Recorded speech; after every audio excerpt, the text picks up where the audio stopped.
Bonjour à tous, vidéo sur le Barça, victoire 1-0 face à Girone à l'extérieur chez eux. On parlera de tout ça après l'introduction.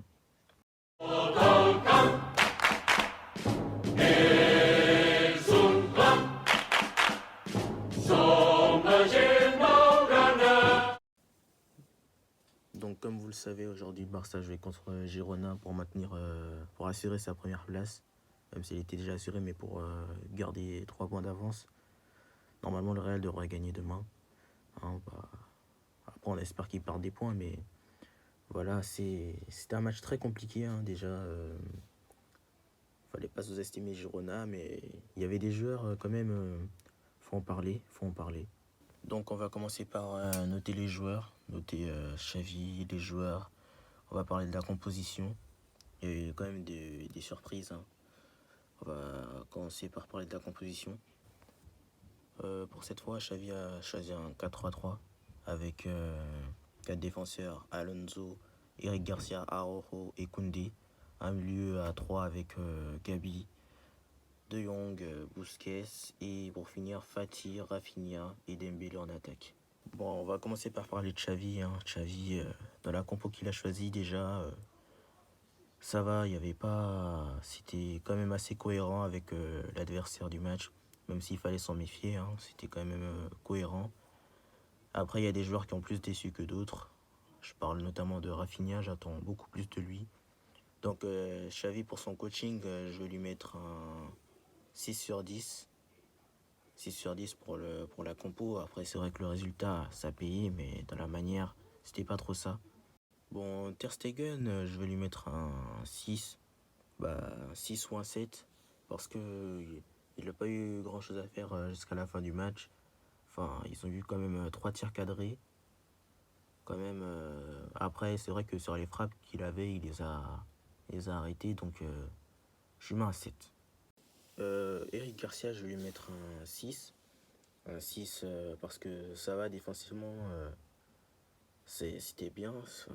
C'est vrai que Girona, ils ont bien joué, mais Eric Garcia, il a été propre dans tout ce qu'il a eu à faire. Après, c'est vrai qu'il y a eu quelques déchets quand même, mais dans l'ensemble, c'était pas son pire match.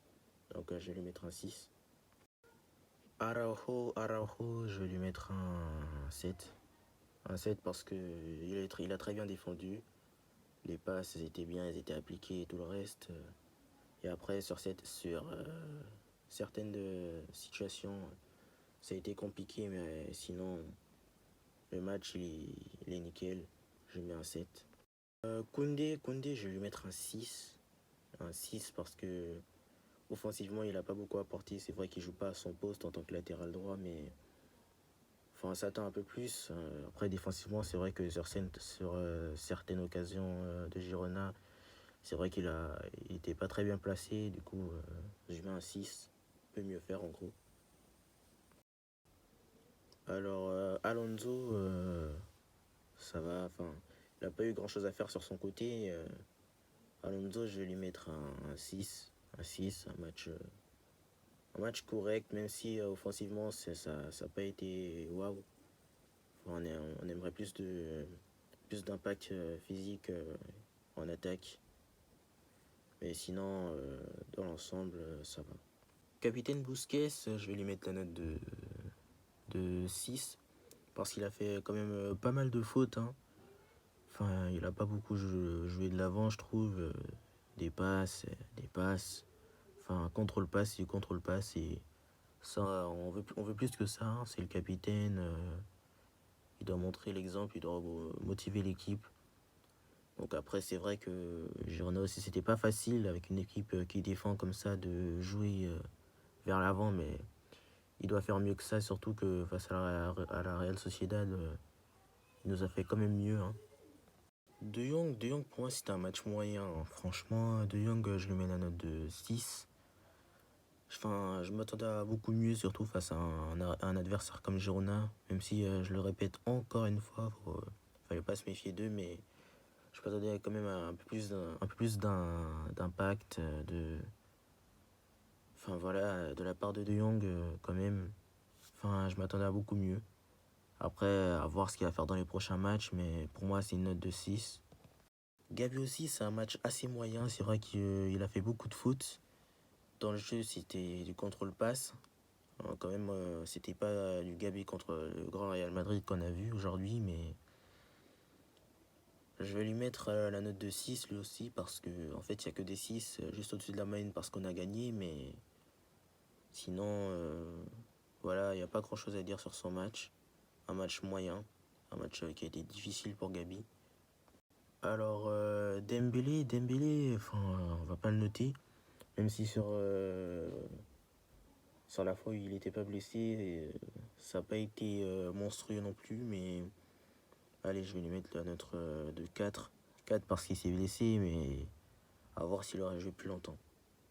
Alors, Ansu Fati, je vais lui mettre la note de 5. 5 parce qu'on l'a pas vu. À part sur le but de Jordi Alba, c'est lui qui remet une touche à Jordi Alba, mais sinon, dans le match, dans l'ensemble, je rappelle qu'il avait raté une grosse occasion sur une récupération de balle dans la surface adverse. Je lui mets un 5. Rafinha. Rafinha, c'est vrai que j'étais l'un des seuls à le défendre. Enfin, j'étais le premier à le défendre, à le dire qu'il fallait lui laisser du temps. Mais là, aujourd'hui, c'était une performance pitoyable de la part de Rafinha. Enfin, on s'attend à beaucoup mieux.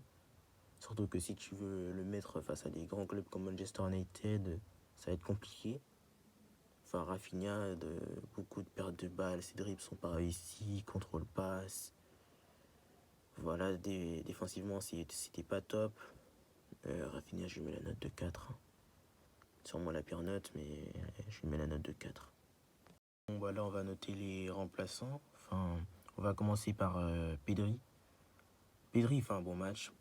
Pedri, je vais lui mettre la note de 8. C'est lui qui vient mettre le but de la victoire. C'est lui qui vient apporter de la dynamique au jeu du Barça, qui était pour moi très ennuyant. Heureusement que Pedri était là. Après, c'était un très bon match, hein. Enfin, c'était pas non plus son meilleur match, mais c'était encore une fois le joueur qui a tout changé dans ce Barça. Kessié, je vais pas le noter vraiment, mais si je pourrais le noter, c'est un... Allez, on va mettre 5 la moyenne parce qu'on l'a pas assez vu. Il rentre quand même à la 86e minute, du coup ça va être très compliqué de le noter. Alors, Alejandro Balde, il a pas fait une très bonne entrée, hein. Je vais lui mettre la note de 5 quand même. Balde, c'est vrai qu'il est très fort, mais sur ce match, quand il faut le dire, faut le dire. Il n'a pas été bon, il a fait beaucoup de pertes de balles, beaucoup d'erreurs. Enfin, c'est vrai qu'il n'a pas joué très longtemps non plus, mais voilà quoi, on pouvait s'attendre à mieux de la part de Balde. Alors, il y a Jordi Alba. Jordi Alba, il fait une bonne entrée, hein. Je vais lui donner la note de 7. Il est, si on peut dire, passeur décisif sur le but de Pedri. Et dans l'ensemble, ça va. Son entrée, elle n'a pas trop été horrible. C'était quand même un très bon match, hein, de la part de Jordi Alba. Je m'attendais pas à moins, enfin pas à mieux non plus, mais franchement, Jordi Alba, ça a été un bon match. On peut rien dire de plus. Bon, dans l'ensemble, c'était un match assez ennuyant, hein, surtout la première mi-temps, mais en deuxième mi-temps, ça s'est réveillé. Enfin, des deux côtés, hein, on a eu Girona qui a bien failli égaliser en fin de match et le Barça qui a su faire la différence. Mais voilà, Rafinha, un peu de déchets, bon, beaucoup de déchets quand même. Ansu Fati, vivement le retour de Lewandowski, hein, enfin, sans qu'il manque à l'équipe. Et je regarderai le match du Real Madrid. Je ferai peut-être un petit débrief dessus. Et sinon, on attend le tirage au sort de la Coupe du Roi lundi. Bonne soirée à vous et à la prochaine.